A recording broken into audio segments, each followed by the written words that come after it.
Martin Paes akan sandang status kiper timnas Indonesia termahal bila main di Serie A. Tomaye dan teka-teki klubnya di musim depan.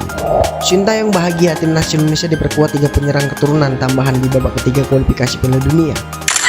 Bek muda timnas Indonesia ini pede soal peta persaingan putaran ketiga kualifikasi Piala Dunia 2026 zona Asia. Selengkapnya hanya di Region Champion. Sebelum kita lanjut ke beritanya, ada baiknya teman-teman untuk memberikan like-nya ke video ini, karena like itu gratis. Terima kasih.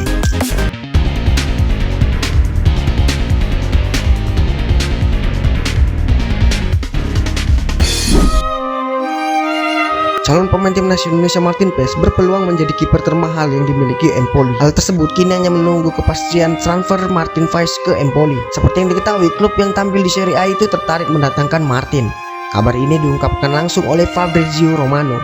Melalui akun X miliknya, Romano menjelaskan bahwa Empoli telah mengirimkan proposal ke FC Dallas untuk bisa mendatangkan Martin. Hanya saja proposal yang diajukan pun belum disetujui oleh klub Martin Paes. FC Dallas meminta Empoli merekrut Martin dengan status permanen, sedangkan Empoli hanya ingin meminjamkan Martin. Ia menuliskan Empoli telah mengirimkan proposal formal ke kiper FC Dallas Martin Paes. Negosiasi sedang berlangsung untuk peminjaman plus kewajiban pembelian, sebagaimana FC Dallas menginginkan transfer permanen. Kesepakatan proposal sudah tercapai, tulis Fabrizio. Sementara itu, Martin akan menyandang status kiper termahal di klub ini. Dikutip dari Transfer Market, Empoli kini memiliki 3 kiper diperkuat oleh nama-nama seperti Samuele, Nicolo, dan Jakaupo. Martin Paes sendiri kini memiliki nilai pasar sebesar 26,7 miliar bila dibandingkan dengan 3 kiper Empoli lainnya. Sementara itu, pemain dengan pasar nilai tinggi di Empoli yaitu Jacopo Faggini. Pemain berposisi sebagai gelandang itu dibanderol sebesar 104 miliar rupiah.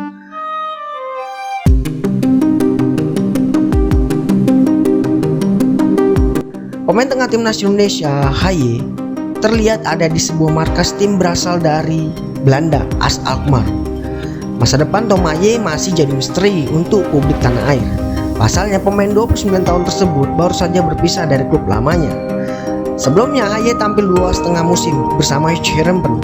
Namun pihak klub dan sang pemain sepakat untuk tidak melanjutkan kerjasama usai menyelesaikan musim 2023-2024. Artinya pemilik 3 cap timnas Indonesia tersebut bakal mencari tim baru untuk musim depan. Pemain yang pernah membawa timnas U17 Belanda juara Euro U17 tersebut mulai memberikan berita mengejutkan.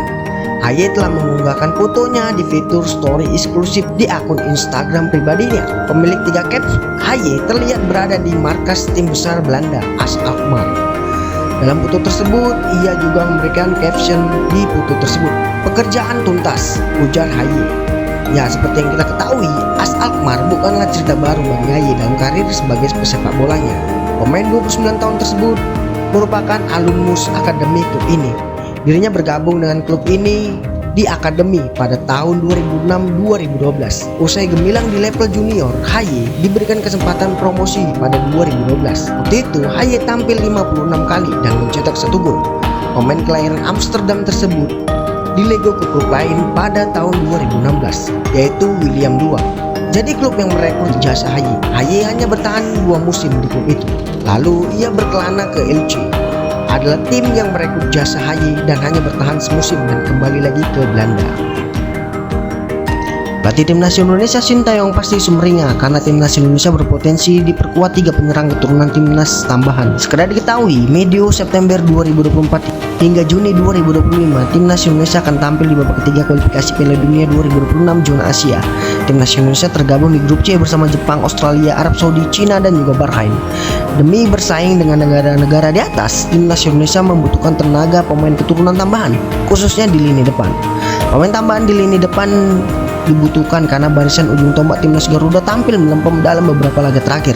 Untuk babak ketiga kualifikasi Piala Dunia saja yang akan dimulai pada September nanti, Sintayong setidaknya sudah mendapatkan 2 penyerang tambahan, yaitu Jens Reven dan juga Hinuki. Jens Reven resmi menjadi warga negara sejak 2 pekan lalu dan sudah tersedia memperkuat timnas Indonesia. Penyerang FC Donetsk U21 itu bahkan lebih dulu jajal timnas Indonesia U19 yang turun pada Piala AFF U19 2024. Sementara itu, Hinoki dikonfirmasi segera menjalani proses naturalisasi berhubung diproyeksikan tampil di kualifikasi Piala Asia U20 2025. Bukan tak mungkin dalam waktu 1 atau 2 bulan dari sekarang, pemain ini sudah memegang paspor Indonesia, seperti halnya Kelvin Verdonk yang dapat dijadikan contoh. Timnas Indonesia memang tergabung dalam grup C putaran ketiga kualifikasi Piala Dunia bersama timnas Jepang, timnas Australia, timnas Arab, dan juga timnas Bahrain hingga timnas Cina.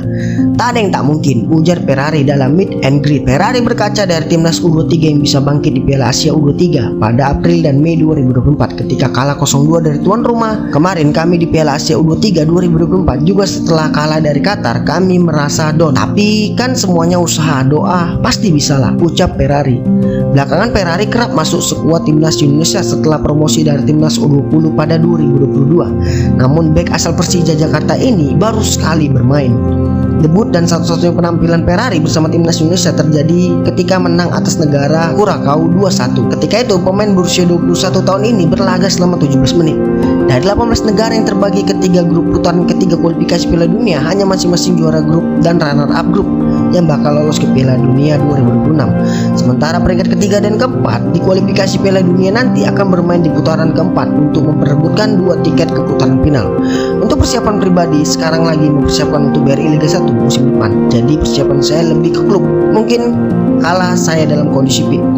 Insya Allah akan dipanggil oleh Shunta Imbu Ferrari.